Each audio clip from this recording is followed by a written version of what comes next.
sudah diterbangkan dan kalau kita lihat siapakah tim yang akan membuka dengan WWCD di hari ini. Di bawah sana kelihatan itu Los Leones. Benar sekali. Dari arah bawah menuju arah atas, dari selatan menuju ke utara, Bro Pasta. Yes, ini dia garis pesawat kita untuk di match yang pertama. Yang tidak bermain sekali lagi gue ingatkan, Dewa, Onyx, Morp dan juga Skylight Gaming mereka tidak bermain di match yang pertama karena ini pertempuran antara A, B, C, dan D.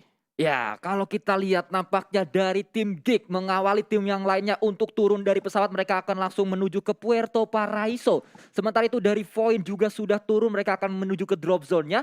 Dari GD ternyata tidak ke Impala, mereka ke arah kiri. Kemanakah mereka akan menuju?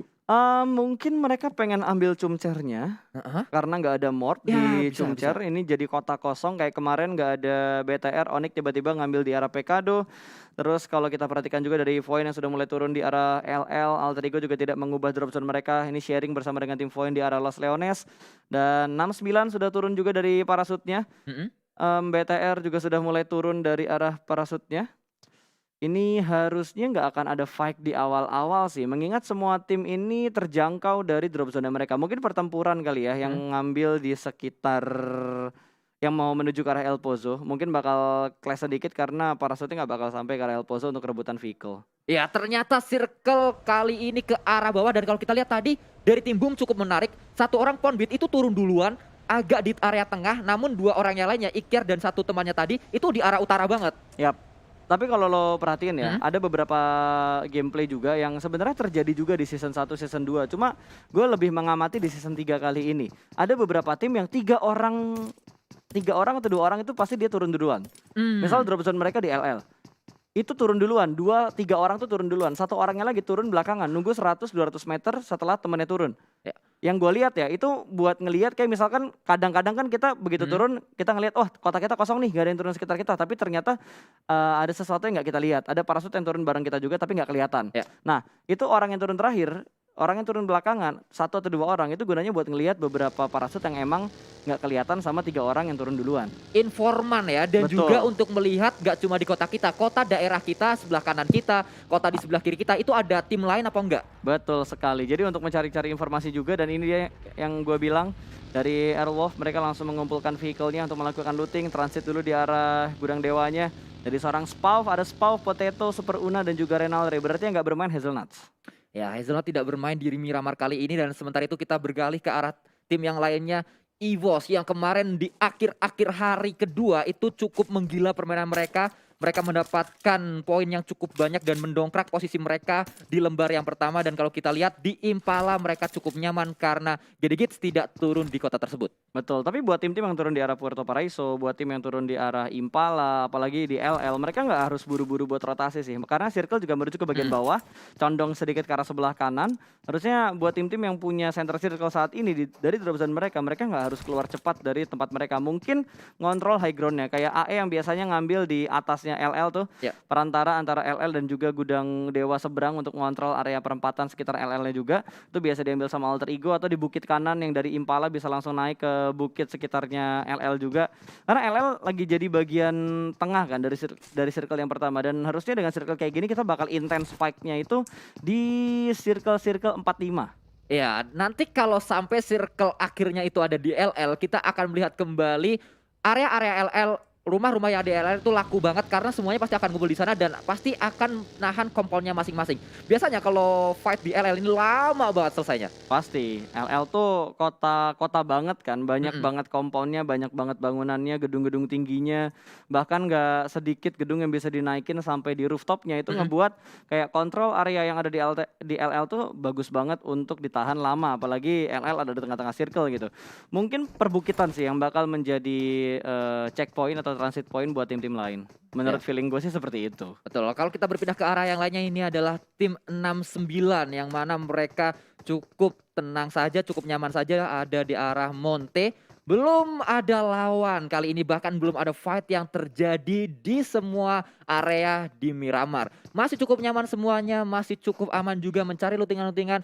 Dan kalau kita lihat dari seorang Hulk, dia sudah mendapatkan sebuah barrel dan juga sebuah mini yang pastinya akan berguna nanti untuk mid game dan juga late game karena mengingat ini Miramar. senjata-senjata DMR, senjata-senjata bolt action itu sangat berguna sekali. Yes, tadi lu sempat sounding 69. 69 juga sekarang lagi terjebak di posisi papan bawah ya. Dia Ya. ada di peringkat ke-19, poin yang mereka dapatkan 32. Sebenarnya nggak terlalu jauh loh kalau misalkan mereka pengen naik ke top 16-nya. Jaraknya itu dari 32 ke 42, berarti 10 poin. 10 poin doang gap antara Bonafide ke 69. Ini possible banget buat dikejar dalam sebuah match kalau misalkan 69 bisa nguasain match ini, apalagi kalau mereka bisa mendapatkan WBCD. Ya, balik lagi 69 juga punya 2 PR bisa dikatakan. Mereka punya PR untuk mengejar poin, tapi juga punya PR untuk mempertahankan kota mereka di Erangel dan juga di Sunhawk Nah, nantinya. itu yang sempat gue Pochinki bilang dan juga Puy. Painan.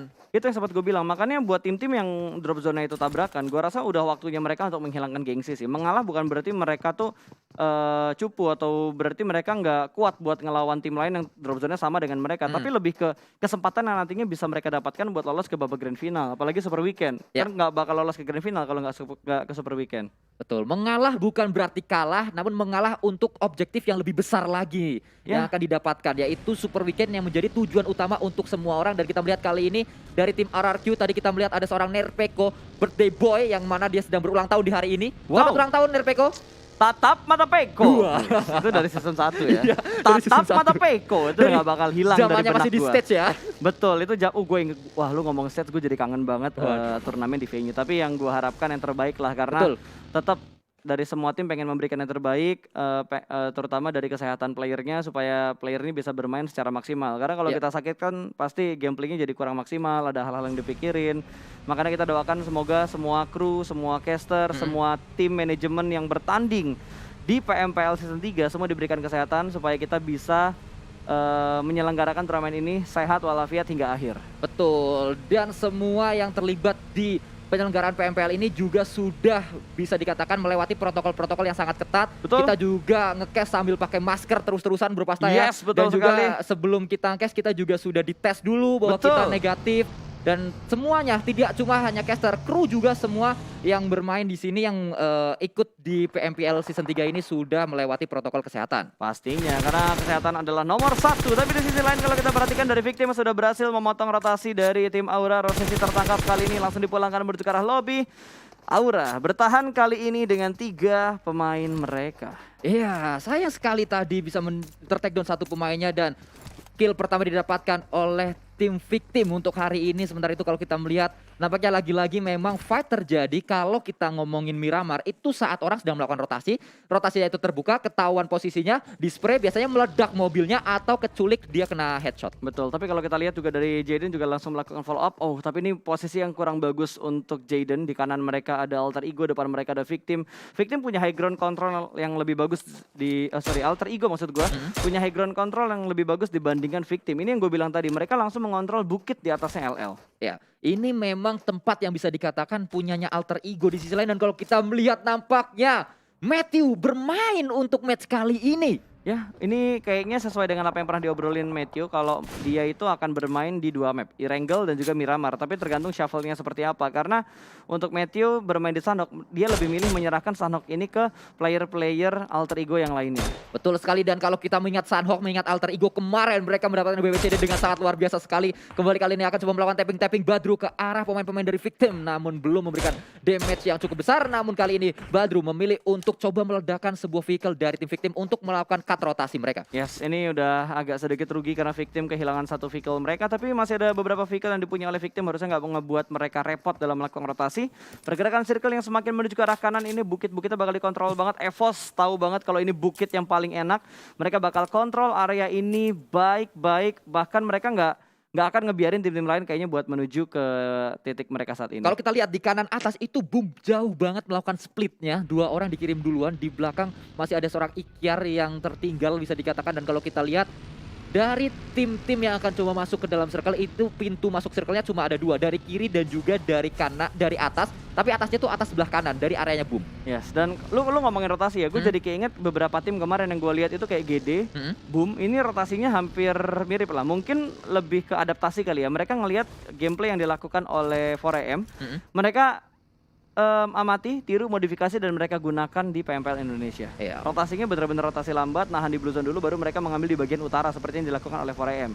Betul, rotasi bisa dikatakan muter, kalau nggak muter ke kanan, muter ke kiri, tapi muternya ke atas, Betul. kanan, terus ke atas, baru nusuk ke bawah ya. Yes, langsung tajam nusuk ke bagian center circle-nya mungkin di circle-circle 3 ke atas. Untuk jalur rotasi yang biasanya kita lihat oleh di 4AM kalau kita ngomongin PMGC waktu itu. Betul, sementara itu dari sisi lain 69 ini dia dari pemain-pemain 69 masih berada di sebuah area yang mana What? Zuxi ter-takedown karena ada sebuah explosion di sana. Apakah terkat rotasi dari pemain-pemain Bigetron, kita belum tahu dari siapakah yang berkat rotasi dari Bigetron. Namun kalau kita lihat tidak ada kill dari orang lain ya. Cuma Ya. meledak aja ke arah Zuxinya. Mungkin lagi rotasi ditembakin, kendaraannya berkecepatan tinggi, nabrak dinding langsung meledak. Mungkin bisa seperti itu. Bisa. Atau seperti itu juga kendalanya pas nabrak dia lompat pas banget mobilnya meledak. Jadi dia kena efek dari ledakannya. Tapi belum ke end. Hanya sekedar kenok yang dialami oleh seorang Zuxi, masih bisa bertahan harusnya BTR dengan keempat pemain mereka. Ini dia, mereka masuk ke bagian LL di mana ada Void yang sudah mengontrol di bagian perbukitan. Masih di sekitar Los Leones kali ini. Ada Dubs dan juga Aimbot yang ada di arah high ground. Ya kalau kita lihat ternyata memang ada sebuah vehicle terbakar di Yap. bawah sana, itu dari Ryzen dan juga Zuxi. Berarti seperti kayak prediksi Bro Pasta tadi, nabrak terus meledak dan Zuxinya harus kenok. Namun kali ini kita melihat kontrol yang cukup baik sekali dilakukan oleh seorang Aimbot, menjadi informan, menjadi orang pertama dari tim Void yang akan coba mencari informasi di manakah pemain-pemain dari tim Bigetron. Betul sekali, karena zonanya menuju ke arah LL kali ini dari Void. Mereka udah melakukan split, dua-dua split yang mereka lakukan, tapi ada tembakan dari seorang Luxi untuk memberikan sedikit tekanan ke arah Void. Dan Void masih cukup percaya diri, namun wow, Liquid dengan karnya connect langsung. Aimbot tersungkur lesu menuju ke panasnya tanah Miramar. Ya, kita melihat permainan yang sangat baik sekali dari seorang Liquid. Memang sniper yang sangat tajam dengan bolt actionnya Kar tadi digunakan. Dan kembali kali ini ada PR dari tim Void untuk melakukan revive terlebih dahulu dan membuat Bigetron punya waktu untuk melakukan setup lebih rapi lagi. Yes, untungnya masih ada beberapa coveran yang bisa digunakan oleh Void untuk menghalangi tembakan dari arah Red Aliens kali ini. Karena kontrol yang dipunya sama RA ini bener-bener rapi banget. Mereka nge-split 2 orang di bagian gudang dewa kalau nggak salah. Terus 2 orang yang ada di arah apartemen dan sedikit memberikan cicilan damage sampai begitu dalam menuju ke arah Liquid. Harus bersembunyi dan akan segera melakukan healing di bagian atas dari apartemen ini. Dari sisi lain, Luxi nampaknya diberikan tugas untuk mengecek area belakang mereka, di mana backline-nya harus terus dicek karena kalau kita lihat berada di area tengah sebenarnya. Namun dari sisi lain Jaxi mendapatkan sebuah knock ke arah seorang Zai, mantan rekan satu tim yang kali ini sudah tidak berada di tim yang sama lagi dengan SKS-nya Jaxi. Betul, bahkan ini benar-benar terpisah timnya ya. Zai keluar dari Morph, Jaxi keluar dari Morph. Kali ini mereka bertemu lagi di tim mereka yang baru untuk masing-masing tim ini. Akan memberikan tapping lagi dengan menggunakan SKS-nya. Jaxi punya kontrol yang cukup bagus, langsung headshot ternyata. Namun belum bisa mendapatkan knock yang kedua ke arah tim Takai. Ya, kembali kita lihat nampaknya fight sudah mulai banyak terjadi karena mereka sudah dipaksa untuk berdekatan. Mereka juga bisa dikatakan berdekatan karena jalur rotasi mereka sedikit sama, sedikit mirip, sehingga memang mau nggak mau harus ditembak terlebih dahulu atau mereka yang kena tembak. Ya betul, dan di sisi lain kalau kita lihat dari Alter Ego bertemu dengan 69 di mana Hulk sudah dipulangkan menuju ke arah lobby. Alter Ego sudah mulai menambah pundi poin mereka. Kali ini baru 2 orang yang dipulangkan ke arah lobby untuk circle yang ketiga. Tengahnya bener-bener kosong banget. Lihat dari arah timur, dari arah utara ini bakal chaos banget. Kalau kita ngomongin di bagian barat kayaknya nggak terlalu padat. Untuk ngomongin fight kayaknya nggak akan cepat juga karena itu masih tercover dengan adanya bangunan-bangunan yang ada di arah LL. Oh, namun kalau kita lihat nampaknya dari 21 dan juga Aura sudah bisa touchdown di dalam circle. Namun itu dia Auro mendapatkan seorang Jaxi, mantan rekan satu tim lagi-lagi bertemu dan lagi-lagi melakukan knock. Namun kali ini Jaxi harus ter-takedown oleh seorang Auro. Bener-bener yang diomongin Sunsquid terjadi ya. Iya. Reunian mantan untuk di Miramar kali ini. Mantan ketemu mantan lagi. Wow, 3 mantan saling bertemu untuk di menit ke-13 di mana Jaxi sudah dibuatkan wall smoke. Kali ini bakal ada follow up dari seorang Jaden berusaha untuk menyelamatkan posisi dari seorang Jaxi karena dari Aura mereka hanya bertahan dengan 3 pemain mereka. Rosesi sudah dipulangkan. Rosesi bahkan menjadi orang pertama yang dipulangkan ke lobby tadi. Betul sekali. Kalau kata orang-orang mah makan ketan pakai ikan asin. Cakep. Yang namanya mantan emang suka nyakitin. Wadaw, berat sekali omongan dari seorang Sunsquid. Dan kalau kita perhatikan dari EVOS kali ini sudah terlebih dahulu mengontrol di arah Gudang Bata. Ini Gudang Bata emang tempat favoritnya Aura sebenarnya. Karena kalau kita lihat dari beberapa momen Aura mendapatkan BBCD, mereka selalu mengontrol di bagian gudang-gudang Bata seperti tadi. Kemarin juga mereka di Miramar nyaris mendapatkan BBCD, cuma mereka lebih milih untuk keluar dari arah Gudang Batanya untuk nge-push ke arah tim Airwolf. Tapi ternyata momennya tidak terlalu tepat karena Airwolf siap dan sigap untuk menyambut kedatangan dari tim Aura. Dari sisi lain ini dia tim pendatang, tim yang memang menyulitkan banyak tim-tim veteran di PMPL. Genesis Dogma Kids yang kalau kita melihat dari tim Genesis Dogma ini sudah bertemu dengan tim Boom. Hijrah sudah merah tadi HP-nya. Dan kalau kita melihat Nichil akan coba memantau keberadaan dari teman-teman tim Boom kali ini. Yang mana mereka sudah saling berdekatan. Melakukan split 2-2 Boom. Ponbait bersama dengan satu rekannya dan di sisi lain Hijrah juga bersama dengan Fokker kalau kita lihat. Betul banget, ini dua tim harusnya udah saling tahu, apalagi ada smoke juga yang dikeluarkan oleh seorang Nichil untuk mengcover dan menutup angle dari arah Boom. Boom sudah mulai melakukan regroup kembali, tiga pemain mereka cukup berdekatan dan Ponbit sudah mulai ngontrol juga ke bagian bukit depan sana karena ada Bonafide, sebelah kiri mereka ada Geek Fam. Agak sedikit rumit sebenarnya formasi dari Boom Esports kali ini karena dia tersandwich oleh tiga tim, ada GD, ada Bonafide, ada 69. Ya kalau kita lihat posisi mereka cukup sulit, mereka berada di tengah-tengah dari area pertempuran. Banyak tim yang melihat ke arah mereka, banyak tim yang fokus ke arah tim Boom dan mereka akan coba melakukan pergerakan juga. Sudah ada yang menggunakan vehicle, satu orang Fokker nampaknya menggunakan bagi dan akan menjemput satu rekannya. Kalau kita lihat dari seorang Ponbit berada di kanan, dan ini dia satu orang akan melakukan spray, nampaknya Nichil mendapat seorang Ikyar langsung dibunuh begitu saja seorang Ikyar. Betul, tidak dicek ternyata oleh seorang Ikyar. Gue kira Ikyar tadi punya kontrol ke arah Nichil, tapi ternyata angle dari Nichil begitu safe, begitu aman. Dan ada satu flank lagi dari seorang Star, apakah dia bakal menembak menuju ke arah Ponbit. Free shoot bakal langsung ditembak begitu saja. Ponbit ingin melakukan proning namun angle dari Star free, se-free-free-nya dua pemain dari Boom harus dipulangkan ke lobby. Benar-benar permainan yang cukup rapi, sangat rapi bahkan saya katakan dari Genesis Dogma Kids, di mana dua pemainnya tidak terdeteksi oleh Boom dan dua pemain dari Boom langsung tertakedown begitu saja karena memang tidak mengecek angle shoot dari pemain Genesis Dogma. Betul sekali, GD benar-benar punya kontrol area yang cukup bagus, bahkan Boom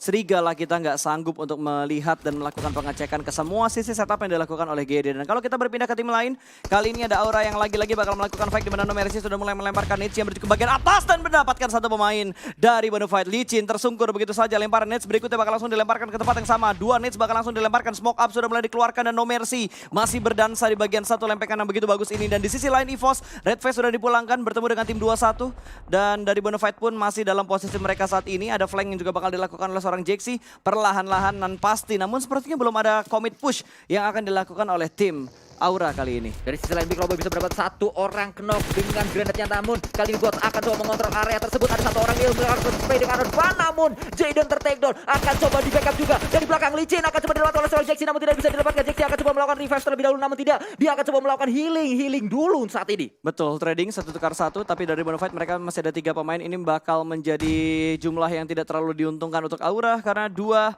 melawan tiga pemain dari tim Bonafide. Kali ini masih terlihat dan terpantau di balik satu pohon kecil dan Jaxi sepertinya udah nggak bisa nyelamatin lagi, tapi ternyata killnya ada steal kill dari Boom yang ada di sebelah kanan dari tim Aura. Menjadi sebuah kerugian tentunya, harus menghadapi dua angle sekaligus. Kali ini Nux tidak terlihat dan masih bisa melakukan proning rupanya seorang Jaxi di balik satu pohon tipis ini. Tapi tangan kanannya masih kelihatan, langsung diamankan oleh seorang Ucup dengan sangat bagus. Bakal dilemparkan Molotov. Licin bakal melihat angle-nya dan kaki dari No Mercy tidak tercover dengan adanya ban-ban mobil yang ada di sebelah sana. Aura harus dipulangkan di peringkat ke-16. Kalau kita fokuskan kembali kali ini Voin yang sedang mendapatkan tekanan di apartemen. Ya, Voin nampaknya dua orang tersisa kali ini dari tim Voin, di mana pemain-pemain Aero tiba-tiba melakukan gerbek ke arah satu compound yang terdapat dua pemain Voin di sana, langsung dipulang begitu saja. Tersisa seorang Debs dan juga Aimbot. Dari dua apart yang berbeda, dua komponen yang berbeda. Betul, ini mereka udah nge-split, di dekat mereka ada Bigetron dan juga ada tim Airwolf, menjadi tempat yang tidak menguntungkan tentunya untuk tim Voin kali ini. Tapi kita bakal fokuskan ke arah Airwolf yang punya kontrol area juga ke arah tim Alter Ego, di mana Badru sudah mulai terspot dan saling melihat antara Badru dan juga Spav. Belum ada tembakan yang begitu komit, bakal mau dimasak. Kelihatan satu orang bakal di-spray mungkin oleh seorang Badru, tapi Badru belum menembak menuju ke arah Spav. Spav terpaksa mundur. Wall smoke sudah dibuat oleh teman-temannya untuk menyelamatkan Spav dari gencaran Alter Ego. Dan kalau kita lihat permainan cukup rapi ditunjukkan lagi-lagi dan lagi oleh Aerowolf di Miramar. Mereka sempat mendapatkan WWCD di Miramar kemarin. Akankah mereka mendapatkannya kembali di Miramar kali ini? Dan mereka berada di situasi yang tepat. Namun mereka punya PR untuk masuk ke dalam circle-nya karena baru ada dua tim yang masuk ke dalam circle, yaitu dari Geek dan juga Boom. Sementara ini kita lihat GD Kids juga sudah mulai masuk ke dalam circle-nya. Betul, GD tinggal sedikit lagi untuk mengamankan posisi mereka karena Boom di sebelah kanan mereka. Mereka harus nge-clearin daerah high ground-nya dulu supaya nggak keganggu kalau misalkan dipus oleh tim yang lain. Geek Fam Cukup tengah tapi tersandwich sama Boom, tersandwich juga sama tim GD. GD sih tinggal nge-regroup aja karena satu pemain mereka udah touchdown dan ternyata dari Dubs mendapatkan satu pemain dari Red Aliens. Luxi nampaknya tadi tertakedown oleh seorang Dubs, dan kalau kita melihat kali ini dari seorang Anthem dari Eagle 365 akan berdekatan dengan Takai, namun masih ada jarak di antara mereka, dan kali ini kita melihat dari 2-1 sudah mengirimkan satu orang bohong nampaknya dikirimkan untuk berada di center circle-nya. Yes, udah touchdown satu pemain dan sepertinya dari Alter Ego juga terpantau oleh tim Eagle 365 di belakang mereka. Saling ngelock ternyata, ada Alter Ego, Void dan juga Airwolf. Plus ada BTR di bagian belakang atau di belakang dari tim Void, dan wow! Nice shoot. Super Una dengan karnya headshot tadi mendapatkan satu pemain namun hanya sekedar knock, belum sampai di finish ke arah lobby mendapatkan poin, belum sampai ke arah poin untuk tim Airwolf. Alter Ego juga sedang mendapatkan tekanan di mana ada Eagle yang bakal bergerak masuk dari arah belakang. Di finish satu pemain, Martin mendapatkan poin tambahan untuk Alter Ego. Ya, Martin tadi melihat satu pemain dari lawannya dari tim Takai naik ke atas, nampaknya Bangkus tadi yang akan coba naik dengan vehicle-nya namun tidak bisa ditembak. Namun kali ini kita melihat nampaknya Jaspai bisa menang satu orang. Badru dengan sangat cepat sekali dengan M4 dari seorang Jaspai. Ya betul banget, Badrunya lengah dan terspot begitu aja, tembakan yang begitu bebas dari arah Jaspace tadi. Dapetin satu poin untuk mereka dan sepertinya Alter Ego bakal kepotong karena Matthew juga berhasil diamankan. Kali ini Alter Ego hanya menyisakan satu pemain aktif harusnya untuk Alter Ego, dan Martin bakal bergerak, Smith bakal bergerak menuju ke arah tim Airwolf. Bukan sebuah pemilihan yang bagus karena bakal langsung dihabisi begitu saja. Smith langsung dipulangkan menuju ke arah lobby. Kali ini dari Luxi juga berhasil diamankan bertemu dengan tim 69 Airwolf, mendapatkan poin tambahan untuk mereka, dan Anthem dari Eagle bakal berhadapan dengan tim Airwolf namun tertembak dari sisi belakang ada RRQ. Di steal kill saja, poin kill untuk RRQ diambil oleh seorang Potato ke arah tim Airwolf. Sementara ini tim Airwolf sudah mendapatkan 5 poin kill dan mereka masih bisa bertahan di sana. Oh, sangat dekat sekali namun tidak ketahuan posisinya. Akan coba mereka arah depan. Jaspe bisa mendapat satu orang, akan mendapat yang kedua namun dia sangat-sangat low. Dia akan coba menggunakan first aid terlebih dahulu berganti dengan FFP. Kali ketahuan posisi dari seorang Jaspe dan langsung dipulangkan oleh seorang Spaoff. Betul, nggak mendapatkan momen ternyata untuk melakukan healing karena dari Airwolf mereka masih ada 3 pemain aktif untuk mendapatkan dan meretake tempat yang ada di seberang batu mereka persis. Dan kalau kita perhatikan dari GD, mereka cukup dekat dengan Red Aliens, cukup dekat juga dengan tim RRQ. RRQ berada di tengah-tengah circle kali ini. Bukan di tengah-tengah circle, tapi di tengah-tengah pertarungan antara tim-tim yang lagi berburu poin, dan Peko berhasil diamankan oleh Nichil. GD bermain cukup percaya diri kali ini. Nate bakal dilemparkan, berhasil memberikan splash damage namun tidak terlalu banyak splash damage yang diberikan ternyata, dan dari Void juga masih terjebak di bagian blue zone belakang. Liquid tertinggal sendirian berdekatan dengan 69, ada Joyce yang bakal menutup pergerakan dari seorang Liquid, dan untungnya Joyce sudah memberikan smoke untuk menutup angle shoot dari arah GD. Dan kalau kita lihat nampaknya pemain chaos dari banget, GD, iya itu bener-bener ramai banget semuanya, tarik-tarikan untuk masuk ke dalam circle, dan kita lihat kali ini sangat free ke arah depan. Lagi seorang Bohong akan melakukan tapping. Bohong sudah ada di center circle-nya, ini sangat enak sekali dari 2-1 eSport. Yes, dari Void gak bakal bisa kemana-mana lagi, bakal langsung di-tapping sama seorang Bong dengan menggunakan M4-nya dia dan juga Mini yang saat ini akan dia reload. 2-1 sudah mendapatkan 2 poin kill. Takai pun terhimpit karena satu orang, ada Bangkus yang tertinggal di belakang, sementara 2 pemain lainnya berhasil touchdown untuk masuk ke dalam zona. Di sisi lain nampaknya Hades bisa mendapat satu orang Microboy di takedown, dan di sisi lain Morph juga. Seorang Morph di takedown oleh seorang Nox dari Bonafide. Bigetron dipulangkan begitu saja karena Joyce bisa melemparkan granat tadi, maka Joyce juga harus menyusul ke arah lobby. Dari sisi lain kita melihat kali ini prodding dari seorang Jisun akan coba memberikan damage yang cukup besar, dan dari 2-1 eSport menjadi satu-satunya tim yang punya compound. Yes, betul banget, dan Void juga menyusul menuju ke arah lobby. Kali ini tinggal 8 tim yang tersisa, bahkan cukup banyak tim yang terkikis untuk dipergerakan 6 ke 7 dari segi zonanya. Kali ini dari Airwolf, Potato sudah dipulangkan juga. Bonafide sudah berhasil mendapatkan beberapa pemain dari GD kali ini. Bahkan Geek juga join to the fight, tiba-tiba tinggal 7 tim. Karena Boom juga dipulangkan menuju ke arah lobby. Bonafide sudah berada di bagian yang cukup aman, hanya butuh melakukan sedikit pergerakan untuk masuk ke dalam zona, dan GD lihat. 2 pemain mereka terjebak. Nichil bakal menjaga di angle belakang, tapi Daibot sudah berhasil touchdown ke dalam zona. Ya, Star harus tertidur dari tim DG dan GD maksud saya, dan kali ini kita melihat nampaknya dari seorang Daibot akan coba melakukan looting dulu, melakukan spray ke arah depan dari seorang Zay. Melihat pemain-pemain dari tim EVOS yang masih melakukan proning di sana, ada Auro yang akan coba melakukan revive ke arah Microboy, akan berhasil di revive. Namun ini sangat-sangat dikontrol angle-nya oleh seorang Zay. Betul, ini kelihatan dikit palanya bakal langsung ditembak lagi. Microboy ke revive harusnya bisa langsung dikenokin sih kalau misalkan dia langsung bangun. Tapi Super Una, itu wow, itu angle yang free-nya dari seorang Voldemort. Dapetin satu pemain dari pemain Airwolf lah, bahkan langsung dipulangkan menuju ke arah lobby. RRQ mendapatkan tambahan poin, 4 kill sudah mereka kumpulkan kali ini. Wow, dan Takai juga berhasil. Hades dapetin 5 kills. EVOS harus tertunduk di posisi ke-7 kali ini. Sementara dari GD, Daibot masih bertahan di barisan tengah. Di high ground-nya ada Bonafide.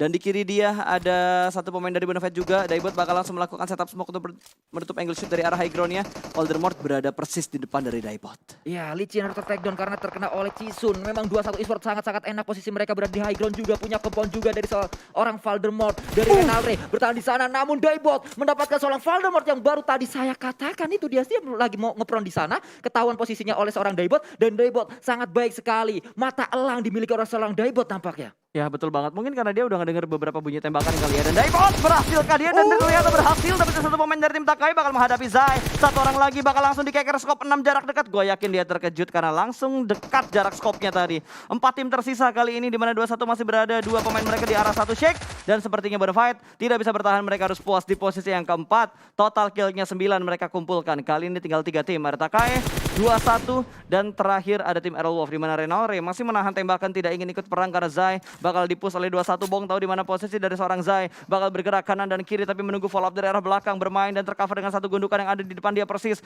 Zai tidak ingin greedy untuk melakukan pick, dia hanya menunggu Bong untuk datang ke arah dia. Zai bakal muncul perlahan-lahan, bakal dilemparkan Nisa, sudah mulai dimasak, bakal dilemparkan dan memaksa Bong untuk naik ke bagian atas supaya bisa ditembakin oleh seorang Zai. Bakal dilemparkan langsung bom yang menuju ke atas, surprise damage sudah diberikan oleh seorang Zai. Namun masih ada follow up dari pemain 2-1 sebelah kiri. Chisun bakal siap untuk memberikan backupnya. Tidak ada tembakan dari Aerolwolf. Aerolwolf benar-benar menunggu timing. Bong sudah benar-benar gemes banget ini Zai-nya melihat satu orang, dan ternyata Renalre bakal join to the fight. Kali ini bakal menembak menuju ke arah Chisun, tapi Chisun yang berhasil memenangkan fight-nya. What a nice reflex dari seorang Chisun. 1v1 situation. Bisa mendapat satu orang tadi, dan ini dia 1v1 situation antara Chisun dan juga Zai. Zai bisa mendapat satu orang dari pemain 2-1 yaitu seorang Boong. Akan coba melakukan push ke arah Chisun, akan bisa mendapat seorang Chisun kan. Namun Chisun punya dua pilihan, akan langsung nge-push ke arah Zai atau akan coba merevive. Namun Zai akan langsung melakukan knock and nampaknya kali ini spray ke arah depan. Dan itu dia, nampaknya Zai bisa mendapatkan clutch, mendapatkan 2 orang dari 2-1 esports dan winner chicken dinner untuk Takai Esports.